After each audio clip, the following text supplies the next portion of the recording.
এই বন্ধুরা, কেমন আছো? আশা করছি ভালো আছো। আমরাও জলকাদার মধ্যে একটু হলেও ভালো আছি। তো এই যে দেখো, চারিদিকে কিন্তু জল উঠে গেছে। আমাদের বাড়িটা ওই যে দেখা যাচ্ছে, দেখেছো? ওখান থেকে এতটা চলে এসেছি, তাও হাঁটু সমান জল। আর যাচ্ছে অয়ন স্কুলে, তাই আমি একটু আগিয়ে দিয়ে আসতে যাচ্ছি। এই কদিন তো ওর শরীরটা খারাপ ছিল, ওই জন্য স্কুলে যেতে পারেনি।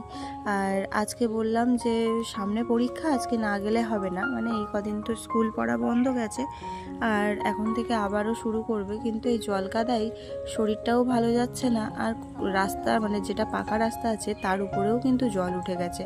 আর এইখান দিয়ে তো যাওয়া যাচ্ছে না, তাই উপর দিয়ে যাবে।